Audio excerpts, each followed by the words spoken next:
What's the E word? It's the E in DEI that everyone ignores, but we're here to bring it to the forefront.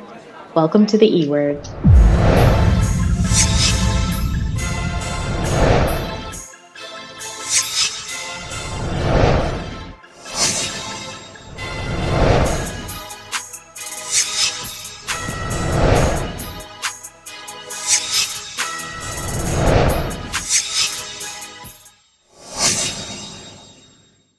Hey, Brittany.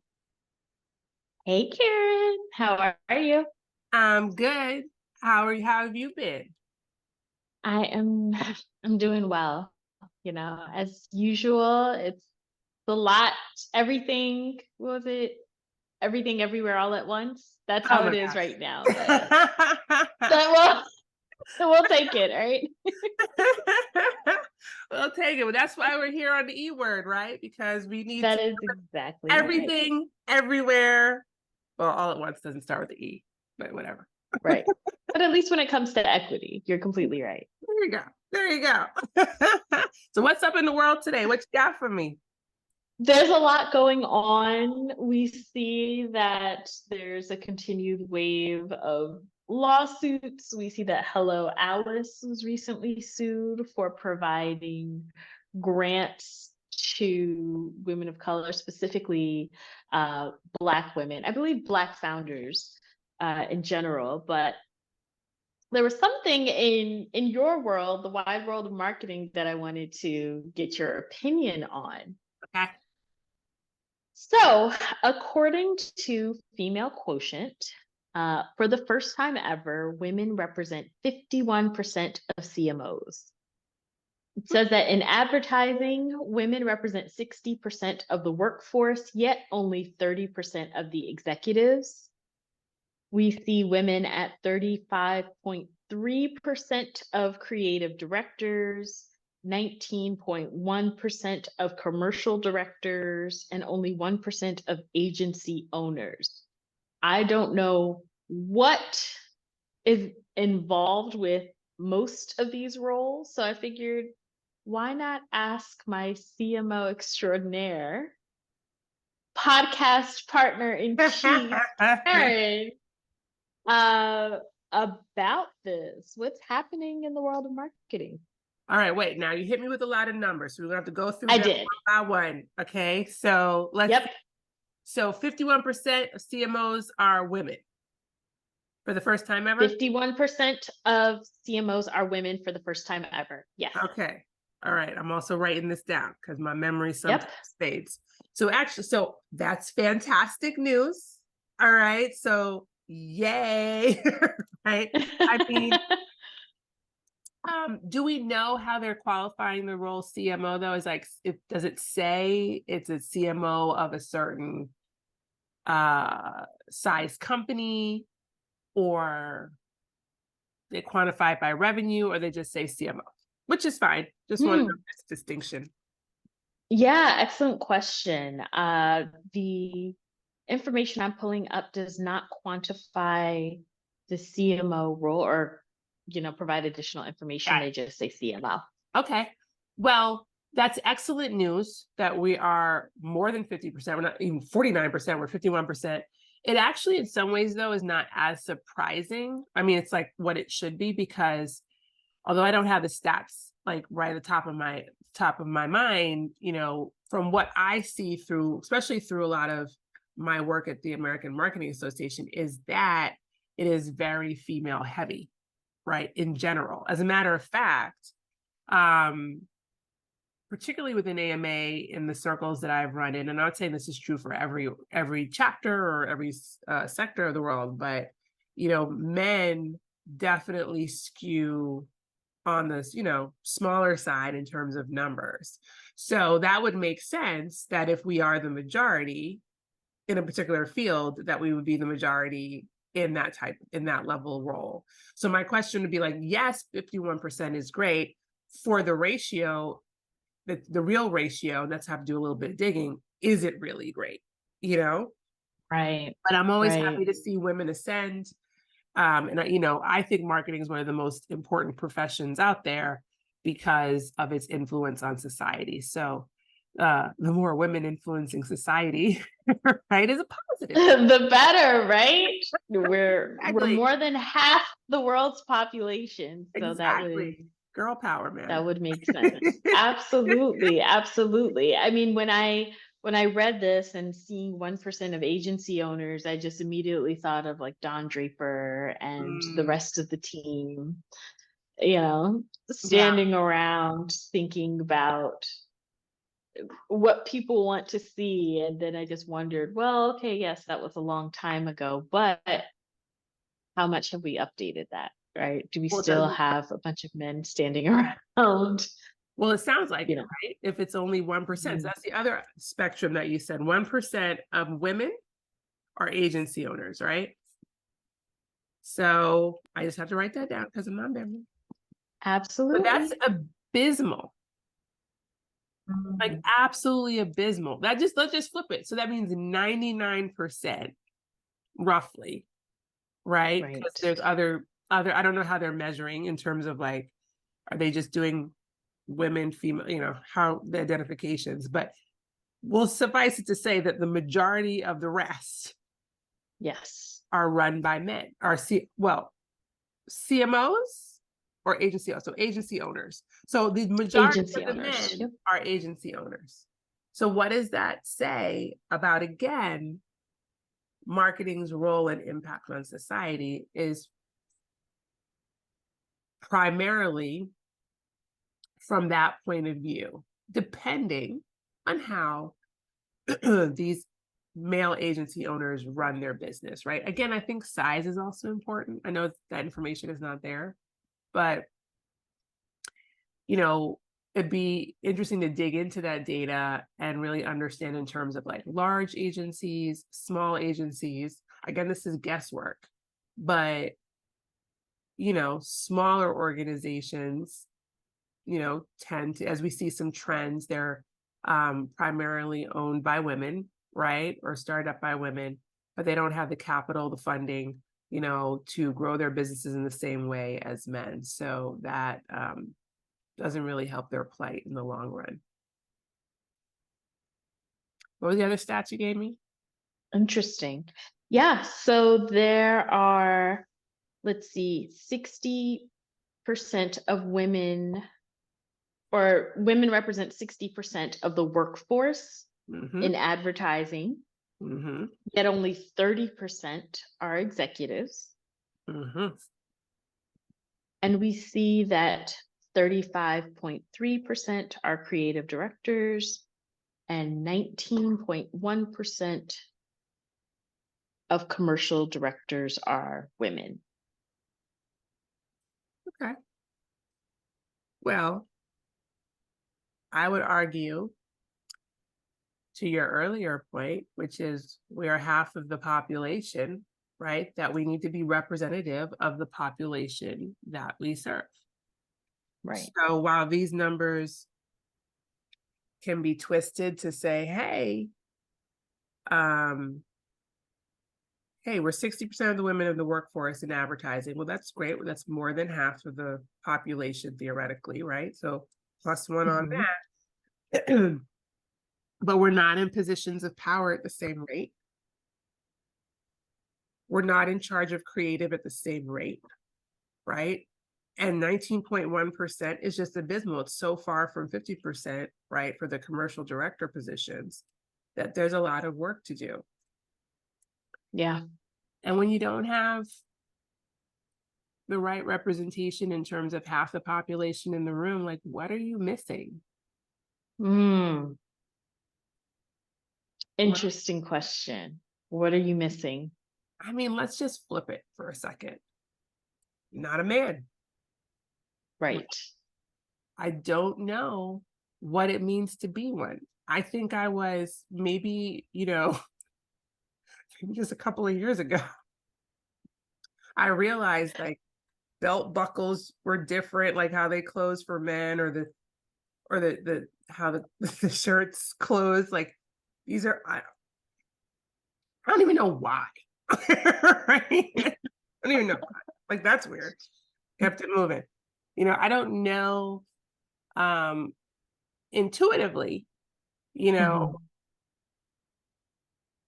Mhm. the way that men think, or how they approach life, or how they think about just their careers, or whatever aspect of life that they're engaging in, right? There's a different approach. I know when I talk to my male friends, right, I'm always like blown away by how their mind works, and they're always confused by how mine works, right? So Mhm. there's that disconnect, and I just don't get it. Same. Right? And I think it's hard, and like, at least for me, I feel like it's just hard to get because it's a fundamental way of thinking. And I'm not saying every man thinks the same way, but there's a lot of similarities that I don't know that I will ever intuitively understand. I can listen to those stories, right? And I can experience some of it, but I'm never really sitting in those shoes. So um depends on how good I am at listening, right, and experiencing and infusing that information into whatever I'm putting out into the world. But I know that it's never going to be the same Mm, as being that person, and so we need people around us that have those experiences, whether it's being male, female, black, Latina, whatever it is, right? right. Whatever religion it is. I'm never going to understand fully by reading a book, right? Something that's innately part of your soul.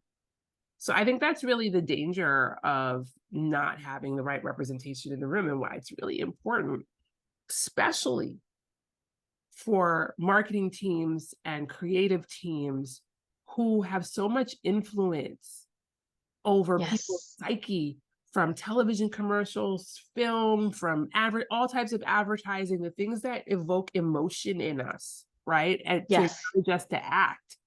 If we're evoking the wrong emotions with the wrong types of messages, it has more damage than what we intended. We want a transaction, but we're really responsible for how people feel. And we have to step up and really think about how we interact with the world in a more meaningful way. So you said something, about being responsible for how people feel. And we know that feelings are inherently by nature and need to be so subjective, Mhm. right? They're subjective, they're ephemeral, they come and go, right? And it seems that, at least from the outside, and through my experience, because my doorman will tell you that I am an avid consumer of a lot of things based on the packages that come here. But uh we do have, as human beings, we're equipped with feelings, and we have emotional responses to intangible things, to the belief about products, right? We all can remember, or maybe even smell, the type of laundry detergent our family used when we were little. We can taste the bread, or the when you maybe you had a peanut butter and jelly going growing up, right? Whether it was creamy or chunky, or Mhm. whether you use strawberry jam or grape jam or jelly, right? Like all of these things create our experience, and we attach very, very strong feelings Yep. to, as you put, transactions, right?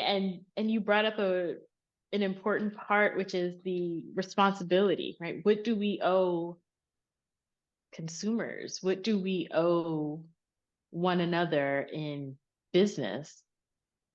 um I think when we're talking about the question of equity, and equity's place and role within leadership within an organization, that's the question that comes to a head every time, right? What do we owe one another? Listen, I think I can answer that really simply. I think we owe one another respect, right? Mm, And that respect comes in many forms, but the path to that is equity, right? yeah. It's thinking about what's important to your buyer, to your staff, to the people around you, right? Like, we're human beings that deserve respect. And Mm, um it is our responsibility to deliver it. I'm not saying there's some people that, maybe don't deserve it because of some of the things that they do, but you eventually, no matter what problems you have to come back to that central point. And so we as brands, marketers, companies and individuals, we need to think about how we build that connection. And if you are truly respecting your buyer, you want to understand them and you want them to have that emotional reaction that is authentic and genuine to your product. And of course, you want your product to deliver for them so that they're not disappointed and maintain that mutual respect, that respect for you and what you're, selling to them. And that's how you build that overall brand loyalty, right? Because if we just take it out of the company structure, right? And we just think about this, everything is person to person to some degree, right? So in order to build that respect, you have to build trust, right? And there's reciprocity in that. And we need that on an individual basis. And we, on a micro level, we need that on a macro level as well. So that's what I think our responsibility is. Every company needs to define it specifically. I love the idea of that, of kind of weighing the balance of what you want people to feel and how you want them to engage with you. And I'm going to do a soft pivot toward the legal, but still related to the sense of what we owe one another and how we want consumers to feel. Yeah. Because ostensibly we want them to feel warm or positive feelings and have this relationship with the brand enough that they return, right? We don't want them to have one engagement and say, no, thank you. We want them to build a memory, build an emotion around us so we keep coming back time and time and time again. But now I'm curious to know what happens when you perhaps unintentionally create a negative feeling and how companies can weigh the balance.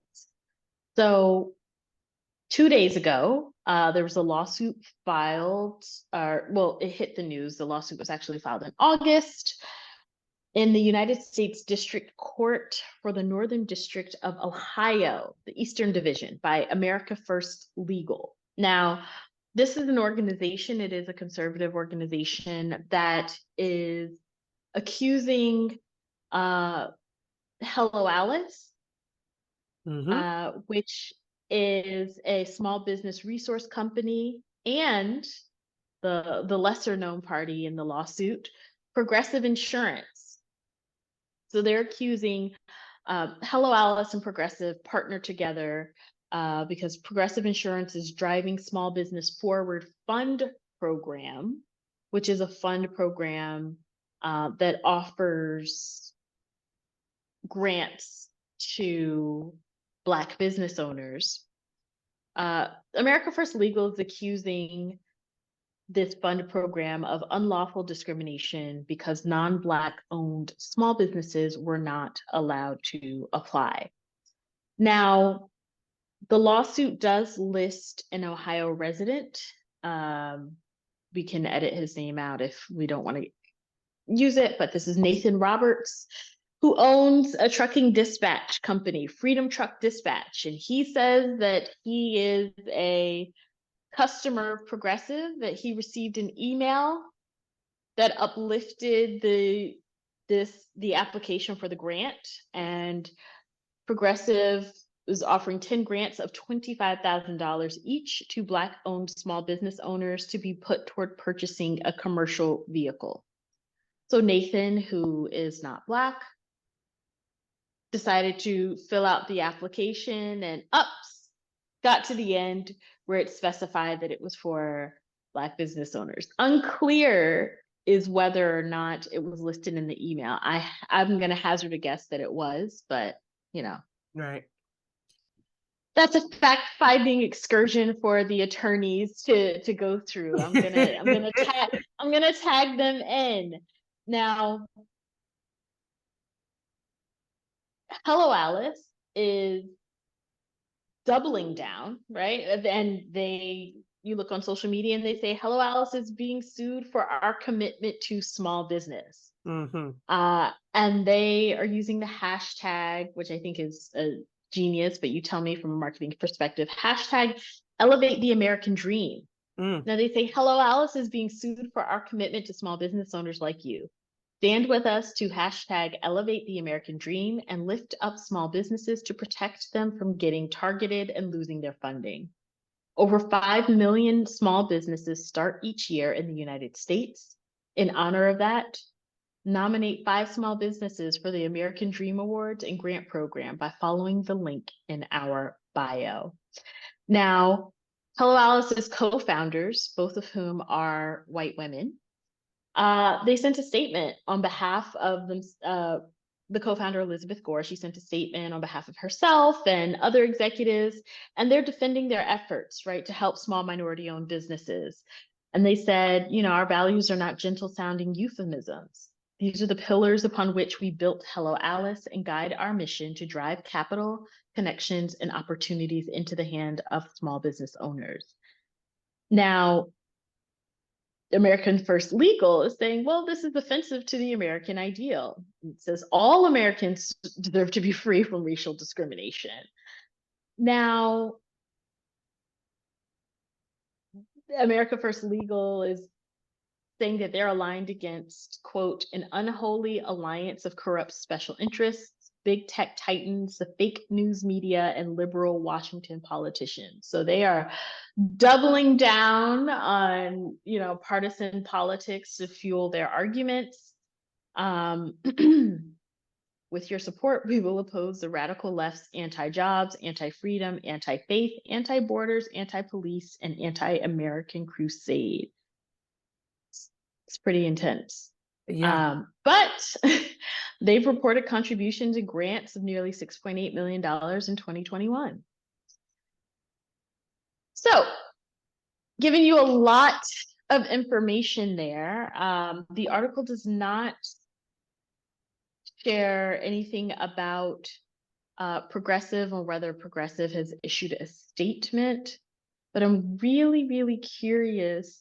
So going back to the point about who you want to attract, right? Progressive, I would imagine, recognize that they had enough small businesses that they were insuring, enough, Black business owners that they were insuring, that this could be advantageous for the business, and partnering again with Hello Alice, which is renowned for providing opportunity for business owners through a number of grants and partnerships of, all different backgrounds. They have grant opportunities for tons of different people. But again, Hello Alice is very clear in their values. And again, because values are inclusive, they're evergreen, they're aspirational, right. They're saying, nope, this is what we're doing. Right. I'm curious to know, what's your response to this, especially through the lens of what business owners owe to their consumers and the feelings that we need to be cognizant of? First of all, I have so many feelings. Right. Can we talk about our own feelings? Those are welcome to process that first. And we talked about the Fearless Fund happenings. And I think since that we talked about that, there's been more developments where I think it was a few days ago, unless something else happened after that, but where a judge did block the Fearless Fund from issuing the grants to the Black women business owners on the grounds of something around the Civil Rights Act, which is just so infuriating because if that's just not in the spirit of of what that was created for, right? It was meant to right some wrongs where, it's like, I guess what my issue is, it's as if all of history didn't happen where everything was really based on race in terms of like preventing people from having preventing Black people from having Correct. economic freedom for so long, right? Mhm. And Mhm. with no cure. And any attempt to cure that wrong is met with vitriol. And it's so infuriating that we're going to continue to use our power and privilege. And I'm not saying our as Black people, right? That those who are not people of color, right? To use their power and privilege to continue stamping down that economic freedom. When there are so many other opportunities open to you. And the can of worms it opens on so many fronts. So I'm going to hazard a guess, although I'm sure that American First Legal was probably started a lot of work on this already, but this emboldened them, and it's going to embolden other groups and other lawsuits to come forward to challenge any type of program that is meant to cure the ills that were created against Black Americans. And not just created, right, but they're salient, they're pervasive in present day. In setting the norm for what business leaders look like, for what a successful business looks like, for who's able to access business funding, right? All of these things are still impacting things today. It's it's a Pandora's box, because if we even like the another first thing that I mean, there's so many things, but another thing that, just feels very related is, okay, we just had the affirmative action struck down. There's those diversity fellowships. Now there's these VC funds, but also like, what about just college scholarships, right? That are sometimes based on certain attributes. Yeah. And it's interesting that we're just focusing on race. Like, wouldn't the same arguments apply then to gender or ability or, sexual orientation, whatever? Like, would it then say, oh, let's just get real ridiculous. Oh, this scholarship is for an art student, but I don't do art, but I should be able to be eligible for that, that scholarship, right? Correct. We're getting into this type of situation, and it's just ridiculous. And this is what's really interesting about the legal system. And this is from my layman's point of view, so you should just totally correct me, is that it's never really looking at the big picture, right? It's this one man in Ohio, okay, that felt aggrieved, and there's a lawsuit against this organization coupled with this larger organization. And then that sets precedent for other individual lawsuits until eventually, if something makes it to the Supreme Court, then there's theoretically the more strategic vision, but it's too late, because all of these individual small things that we're just looking at a microcosm of the universe has set a precedent that now, everyone needs to look at as like this norm against some bigger vision. And then they come with no solutions. And this is the part, right? There's no solution. So we and two things can't be true, right? Because at first we want to ignore the existence of systemic barriers and or oppression, right? And we want to advance the belief that there's equal opportunity, right? Land of the free, home of the brave, right? Yep. Equal opportunity for all. All is defined very differently. The new definition of all. Right. However, there's the we're going to ignore the malady and focus on the treatment, right? We're going to ignore the systemic barriers, and we're going to focus on obstructing the solutions developed to address the systemic barriers, which is based in quantifiable fact, right? Most organizations, you can see that there are reports when it comes to who gets the most venture capital funding, who gets the most, debt equity funding, Right. who receives these loans. And ostensibly, Nathan had a better chance of going down to a credit union or going to a bank to receive a loan for his small business. Yep. Because of his background, right? Because he fits within the group for whom these systemic barriers were erected. Right. But he's decided to focus his efforts in this space. Now, my question would be, how many other grants did Nathan apply to? Right? How many other grants has Nathan been rejected from? How many other grants, for commercial vehicles has he truly exhausted any and all opportunities for funding, such that this grant is the only grant available to him for funding, and he's being denied access to opportunity for the Black entrepreneurs who need commercial vehicles? That is what's happening, right? That is their reality. I mean, it's like, can we just like remove all the PC part for a moment? It's like, okay, so like, wait, like you just said, there's so many other opportunities for you, but you're gonna focus on this one because you can't get it, right? Like, what made you think that what makes you believe that you should be in that space?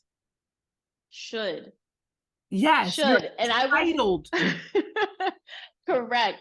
And my therapist always said, anytime I start to go a little bit left, she brings me right and says, you're shooting all over yourself. Right? because should is a cognitive distortion. So this idea that you should have access to this funding, that this access is owed to you first.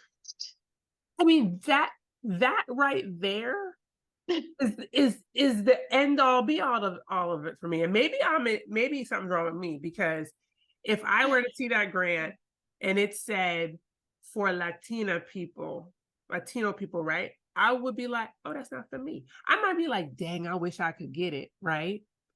But I'm not going to sit there and fill out the application, okay, because it's specifically saying that's not for me. As I say this out loud. And that's not true to your identity, and that's okay. Right.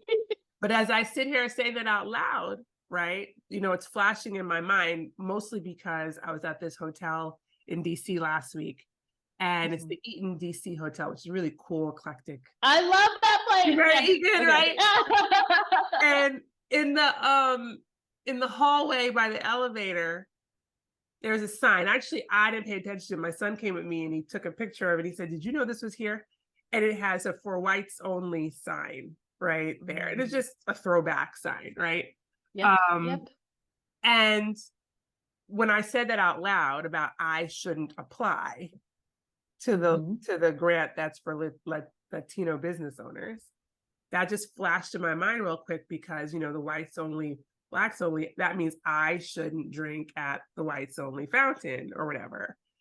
And I'm wondering if that was like a little ingrained. I don't know, because it flashed up in my mind. But for someone who didn't have those barriers, when there's a barrier there, they don't either see it or they think it doesn't apply to them.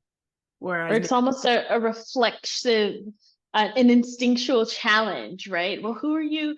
I set the norm, Yes. right? Yes. Everything has told me that I set the norm, and a key component of power is your ability to create the environment and Yeah. set the terms within that environment. Yeah. So you can't tell me that I'm not allowed to apply for this, because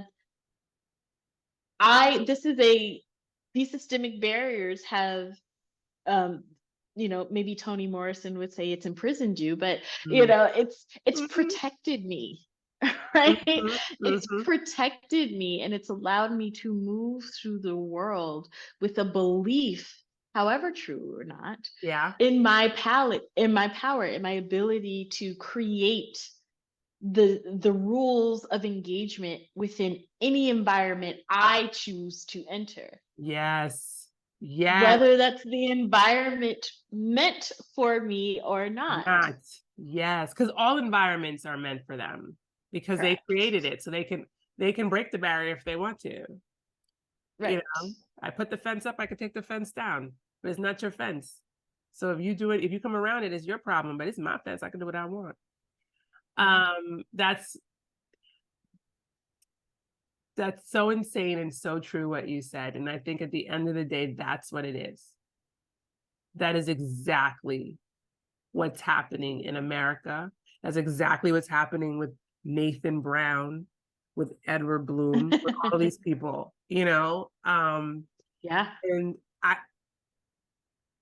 I think it's up to obviously us as individuals, us meaning the collective us in this world, but also brands, corporations, they have a really important role because they have that um, power and influence, Mhm. right? And that's where Mhm. you need to use that to right these wrongs. There are, Mhm. you have a lobbyist, you need to show up now and challenge these ideals. And even if, right, the laws say one thing, what are your philosophies? What are your values? How are Mhm. you going to take a fresh look at them or tweak? How are you going to adjust your systems to ensure that you are still reflective of the population, of the customers that you currently serve and the ones that you want to serve, the ones that you should be serving, right? Right. How are you still going to do that? Because as we said at the beginning, this is about, in many ways, it's about still a transaction. I mean, there's a means to an end, but at the end of the day, you need that transaction. So if you're all about the money, you never let law stop you from making your money before, right? Correct. And even if this were to go through, and they say, okay, we need to open the grant up to everyone, there's no guarantee that Nathan receives the $25,000.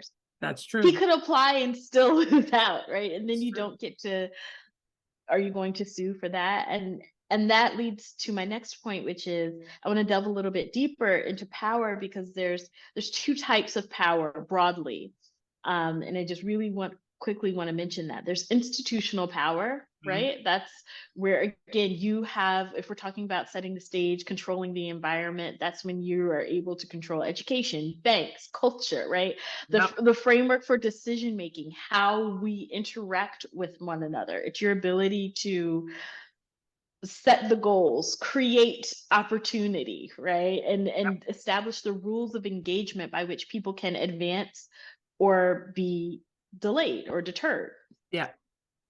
But then you also have personal power, and that's where you want to control others for your own personal gratification. Yep. And what we see here is a conflation between an attempt to usurp institutional power for the advancement of personal power. Yep. Yep. Nathan wishes to weaponize the court system and the use of precedent, right? What happened before is, how we're going to decide things going forward. Nathan wants to weaponize the institutional power of the legal system to control others for his own personal gratification, which is why, again, this lawsuit is moot. There's no guarantee that Nathan is the most compelling candidate. Mm-hmm. Nathan could still lose to a Black business owner and has no right to the $25,000 for a commercial vehicle. Although he may still feel like he should. It might be Right. And that's because feelings are subjective and not based on logic, right? Yeah. And Nathan's shooting all over himself, Yeah. like Yeah. that's what's happening. That's a personal. I love that shooting all over himself. I love that. And so Oh, that God. is right. This idea, and this is something that I'm, to leaders listening. My question to people, if there is that pursuit for power, to have a little bit of introspection to ask, okay, do I believe I'm better than X person? If so, why? What is that grounded in? Right. Right. And also, is there a driving need once you really kind of take a few moments, get really quiet with yourself and ask, why is this bothering me? What's happening here? Is there a need to put someone in their place? Mm. That's personal power. That's a personal power issue. Mm-hmm. Right? That's not the desire to establish an environment to further an organizational goal. Right. Nathan doesn't really care about making sure that everyone has access to commercial vehicles, because then he could say, oh, well, let's say there's 30 trucking companies in Ohio. This should be focused, a specific amount of these grants should go to people in Ohio because there's so many people here and I am one of them. And this is what we should do. Right.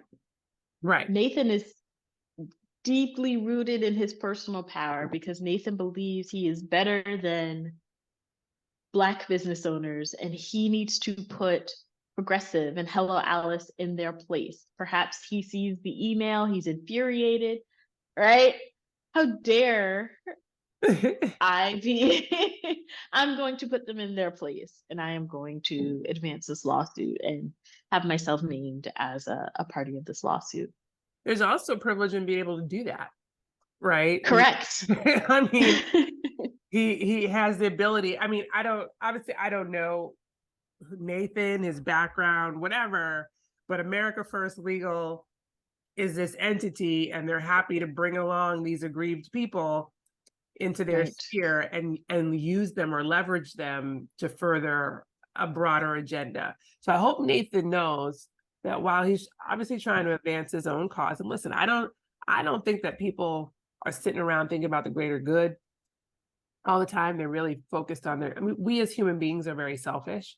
But you have to take a step back and see what kind of harm you're creating in being selfish, Mm-hmm. But he's also more than likely being used by this legal team in many different ways. He may be cool with that. He may not know about that, but it doesn't matter. At the end of the day, he's now part of it, part of a greater harm that's being created, which has sweeping implications. And so I think that anyone who's thinking about this type of stuff needs to, again, think beyond themselves, as you just kind of pointed out. And again, it's about, I'm going to circle back to the respect, right? It's also respect of your community. I know most people are first and foremost focused on themselves and their family, right? That's probably, I don't know, 50, 60, 70% of what they're maybe 90% of what they're working on, but there's some percentage that extends beyond you, and you need to think long and hard about that. And the only other point that I want to make for the people who are saying, well, isn't it racism? Right? If it's just for Black business owners, Mhm. Or and Latino business or owners, Latino or, business whatever. owners, or whatever group, Mhm. like, but as we focus on race, like, because I want to say, and I guess my answer to that, and I'd love to hear your answer to that, is, as again, as we go back to, why these ills need to be cured in the first place, right? Mhm. I'm gonna go back to my favorite words of power and privilege, which is racism. I think in the simplest of terms is, if you are a group that has the power and privilege to change the lives, right? Literally change the lives of another group, and you actively use that against them, then that is the act of racism in some simplistic terms. Mm. So, white people at that top of that chain have done that for centuries, right? They've used their power and privilege to upend civilizations, prevent people from progressing, prevent economic freedoms for different groups, to imprison, to whatever, right? I mean, these are facts.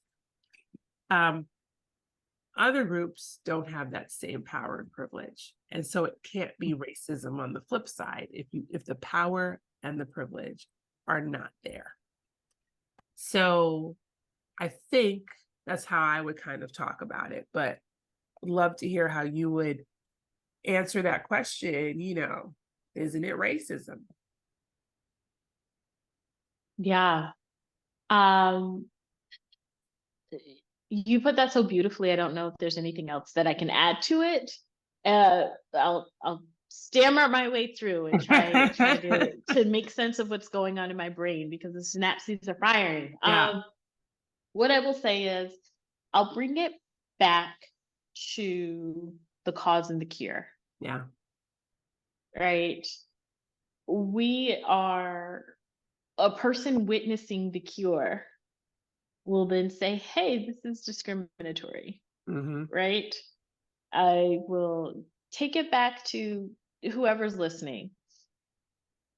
If you had siblings, imagine your siblings. And if you don't, imagine you had a sibling, right? And Mm-hmm.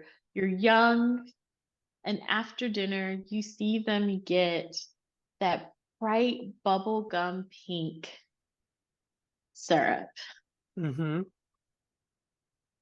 And it's nearly fluorescent. It smells like bubblegum. This your siblings, they love taking it every time after dinner, and you don't get to have any. Right. You are going to feel aggrieved, right? This is not Mm-hmm. fair. Mm-hmm. You don't realize that this is a cure for an issue that your sibling is experiencing that you are not. Mm-hmm. Right? Let's say you bundled up, you listened to your caretaker, you put on your hat and gloves and mittens and scarf and all of that. You didn't let people cough in your face. Your sibling, had others cough in their face, whether they wanted Right. to or not. Yeah. They're dealing with, a sickness. Right. And they're now receiving the cure for that. And it's going to take time for them to get to the point where they feel, or they're experiencing health in the way that you are, Right. right? Right. Their nose isn't stuffy. Your nose isn't stuffy. You're not congested. You're not dealing with rib infecting coughs, right? Your back doesn't hurt from having to deal with this illness. Yeah. But you see the bubblegum pink medicine and you want it. Right. Unfair. In the most rudimentary way, that is my response to racism. We are now in a space where we're willing to more openly have discussions about a racial reckoning, or creating opportunities to rectify longstanding systems. And it is a privilege to witness it. And if you feel it's unfair, It's probably because you're receiving a privilege. It's probably because you haven't had to feel that Yeah. in a particular way. And I understand there are people listening who will say, well, I didn't grow up rich, right? Or my family was poor and they were struggling and all of this. I grew up in a neighborhood around, people of color. I grew up in a neighborhood perhaps that was under-resourced, whatever it is. The point is when you have the ability to determine the terms of your environment, you're able to. Right. You're able to. Yeah. Okay. Yeah. And that's the difference. Is you have the ability, the freedom, right, to navigate these spaces. There are people who have built themselves up from poverty. There are business leaders who, are male, right? White males who did not grow up in wealth, but were able to accumulate it. But the ability to perceive potential in them, the ability to extend them opportunities because there's an inherent trust in them. Yep. You trust that they are competent. You trust that if you invest your money with them, you'll receive returns in excess of what you've given. You trust that, if they are taking a chance, that it's well calculated. Yep. Because institutional power has erected barriers that allow for us in advertising as well, right? That allow for us to conceive of brilliant business leadership to look a particular way. Yep. That is the difference when we're dealing with racism. Racism is we have people who say, oh, ramen profitability, right? I ate ramen for 6 months straight, and I didn't spend any money on anything that was not a necessity as a young white male. And I did a pitch and I pitched an idea and I received $20 million. Yeah. And I was able to act on that. Right. Right. And it's almost cavalier. Yeah, no, I was talking to this guy. I was able to get the meeting because somebody believed in my potential. They didn't need to see a deck. They trusted enough in my ability. They got a meeting. They knew who to go to. They got a meeting. They were able to only eat ramen. They didn't have to worry about anybody else in the household. Right. They didn't have to worry about childcare or elder care or parents, student or loans, medications, right. Student loans, disabilities. You could go to your family and friend and do a family and friends raise and get $75,000, which for other founders is more than many of their friends and family make in a year. Right. And despite their business success, despite the traction, despite the numbers, despite their cap tables, right, they're unable to get into those rooms, to have those conversations, to have someone take a chance on them because they lack power. Right. Power. And they don't look like they don't look like who we think of when we think of a powerful person. Yeah. That's racism. Yeah. Period. Period. That's just it. Period with a T. Period with a T and a period in bold. Well, I think we should end it with the period with the T in bold right there. Let's do it. Let's do it. Keyword. But it's always like a super cool conversation. I know we get deep into these things, but you know what? The world always gives us this stuff to talk about. So until the world stops giving us this stuff to talk about, I think we're going to be here for a while. That's freedom. When we are respectively retired, when we have nothing, when we look around, we say, it's all good. That's fair. What an equitably made decision. It makes sense. I love it. But I until love it. then, Until that's then, oh, we got our job cut out for us. So we until do. next time, join us on the E-Word. Yes. Bye-bye. Bye-bye.